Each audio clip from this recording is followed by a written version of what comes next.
tal? Moi boa tarde. A Policía Local de Sanxenxo controlará ata nova orde a entrada á Casa Consistorial. Esta mañá cedo desaloxaronse os afectados polas preferentes que levaban 3 meses pechados no Salón de Plenos. A medida tómase horas despois dos altercados que houbo onte na sesión plenaria. Os afectados polas preferentes de Sanxenxo foron desaloxados á primeira hora da mañá do Concello despois de 3 meses encerrados no Salón de Plenos. A decisión tomou o equipo de goberno logo de suspender o convulso pleno de onte á noite. A la 1 da mañana les dejaron entrar, dijeron que estaba todo bien, que podían quedarse, que podíamos quedar como siempre. Estuvimos durante bastante tiempo ahí, pero nos fuimos yendo cada uno a su casa. Quedaron las 5 personas que siempre duermen, vamos rotando, ¿no? Y a las 7:30 de la mañana les vinieron primero diciendo que iban a realizar un acto ahí, que tenían que salir un momentito. Y luego, cuando ya estaban fuera del salón, les dijeron que por favor no podían entrar, que tenían que desalojar el salón, que tenían que echarnos fuera. Hubo quien se puso bastante nerviosa y llorando le dijo que no podían hacernos esto. Y dijo, bueno, por favor, salir por vuestra propia voluntad, si no tenemos que utilizar otros métodos. Y así nos tienen. El acuerdo era que estaban con toda la comodidad en el salón de plenos del ayuntamiento, con todos los servicios, la policía a su disposición, siempre y cuando nos impidiera que el normal funcionamiento de lo que es el trabajo municipal, tanto de los funcionarios como de los políticos, pues se llevara a cabo, ¿no?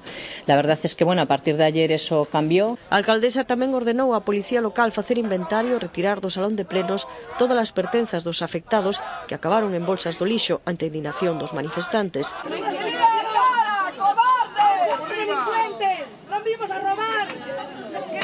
O desencontro entre goberno local e afectados por preferentes iniciouse xa onte antes do pleno, cando un grupo deles quedou encerrado no Concello e logo a Policía e a Garda Civil tomaron a Casa Consistorial e controlaron un a un o acceso ao Salón de Plenos, permitindo a entrada a algo máis de 40. A plataforma conseguiu ler un manifesto ao comezo da sesión, pero logo as continuas protestas do público reclamando que entrara o resto provocou que a alcaldesa suspendera o pleno. A saída do equipo de goberno fíxose unha hora máis tarde e con escolta da Policía Local. Ahora ellos nos están tratando a nosotros como si nosotros fuésemos los delincuentes. O sea, en este país ya no queda ni un mínimo de vergüenza, ni un mínimo de respeto hacia la gente que estamos luchando mucho, que están intentando recuperar sus ahorros. Ya no queda ni lo mínimo queda en este país. Están buscando que la gente explote, que reventemos, no tienen ni siquiera un comportamiento un poco digno con nosotros. A oposición cualifica de esperpento o acontecido, consideran desproporcionado o dispositivo de seguridade e creen que houbo provocación por parte da alcaldesa e por iso piden a súa dimisión. É normal que protesten, é normal que estén cansos desta situación, pero polo contrario, ela o que propiciou aquí foi un espectáculo bochornoso, ¿no? Unha ringleira de concelleiros a carreira completamente sin ningún motivo, escoltados, e é un esperpento. Eu penso que a alcaldesa o que tiña que facer é presentar a súa dimisión. Ese é o que tiña que facer en estes momentos despois do bochornoso espectáculo que fixo onte. Yo tuve que aguantar ayer en el pleno que dijeran que estaban sitiados. Sitiados estábamos los del gobierno, porque si dejásemos entrar a 300 personas en el salón de plenos, a ver cómo salíamos despois de ahí. Pedían a súa dimisión e máis algo concelleiro de seguridade. Bien, perfecto, estamos acostumbrados. Polo de pronto, os afectados das preferentes non se resignan a abandonar o consistorio e permanecen concentrados ás súas portas. E mentres, a Policía Local seguirá controlando o acceso ao Concello. El control de acceso va a durar el tiempo que sea necesario. Lo que no vamos a permitir es que vuelvan a entrar para volver a encerrarse en las dependencias municipales. Os afectados por preferentes conseguiron onte suspender outros plenos en concellos gobernados polo PP, como no Grove, pero neste caso non houbo incidentes. Movida foi tamén a sesión plenaria de onte en Vilagarcía, non pola presenza dos afectados polas preferentes, pero sí polos temas a tratar na orde do día. A normativa sobre o uso de instalacións culturais municipais, así como a ordenanza que regula as taxas a pagar polos mesmos, saíron adiante grazas ao voto de calidade do alcalde. A oposición deixou patente o seu rexeitamento ás propostas e incluso chegaron a tildar a actitude do goberno local como déspota e tirana. A natureza en función deste regulamento é principalmente poñer orde nunha serie de hábitos ou costumes adquiridos por parte dos usuarios, pero tamén por parte do Concello na súa relación coas entidades e que non está regulamentada. Que é o que se consagra? Principalmente, este regulamento que consagra son usos xa establecidos. Tocante a cesión dos espacios, seminarios, sala de exposicións, auditorio, salón de actos da Casa da Cultura, Praza da Peixería. Conságrase o dereito á gratuidade das asociacións mediante a exención das mesmas. Estas taxas, na práctica, insisto, os colectivos están exentos a través deste regulamento. A pregunta de, entón, quen vai pagar as taxas? Moi simple. Tocante ao auditorio ou o Salón García, na práctica son as empresas. Realmente non entendemos que traballo lle custa a vostedes retirar isto da orde do día e tratalo consensuadamente cos diferentes colectivos. Principalmente está rexido, como ben decía, por unha ordenanza que pretende cobrar polo uso dos locais de ensaio ou que contén unha redacción ambigua, porque se realmente se pretende só cobrar a empresas privadas, porque teñen vostedes a intención de redactalo como está, sexan específicos, sexan concretos e digan, non só se va a cobrar a empresas privadas e non deixaron máis da Xunta de Goberno Local e cun texto tan ambiguo que lles dará un xogo que logo se verá nun futuro. Nos, polo tanto, propoñemos que se redacte así a ordenanza fiscal, incluindo só o cobro a entidades privadas. Pero a realidade é que nos impoñen un regulamento ideolóxico, nos volven a impoñer ideoloxía por riba do que é o consenso. A política de verdade é a que está deste lado.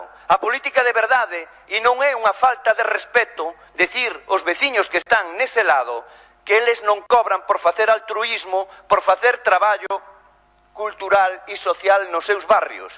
Nos trae este regulamento, insisto, que non está regulado e que, dende logo, está legislado dende un descoñecemento absoluto sobre o que se está a legislar. Entón, lle pido que, por respeto aos veciños e veciñas de Vilagarcía, deixe o asunto en riba da mesa, porque de nada sirve que unha vez máis vostede recúe, ímolo aprobar inicialmente, pero despois modificamos outra vez.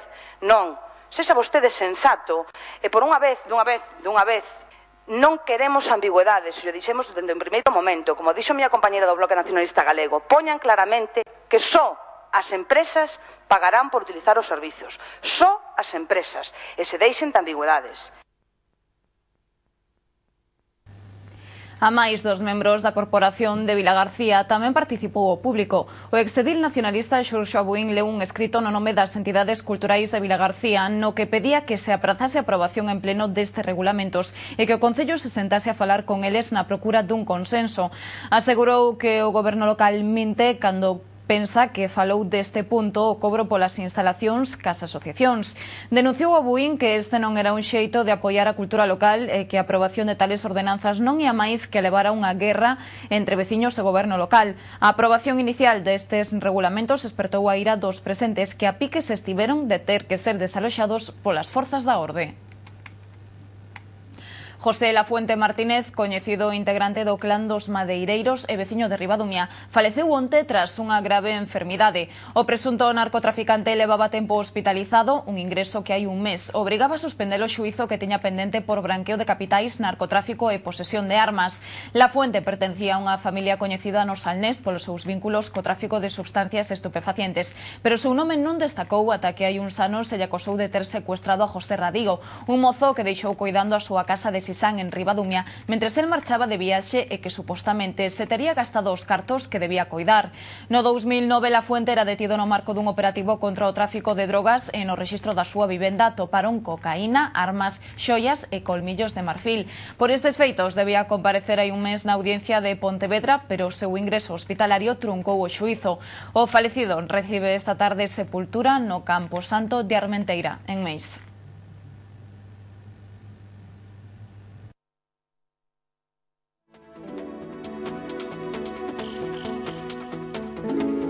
No sorteo da 11 de onte o número gañador foi o 47.833 47833. En Abonoloto a combinación premiada está composta polos números 3, 5, 24, 25, 28 e 45. Complementario 48, reintegro o número 5.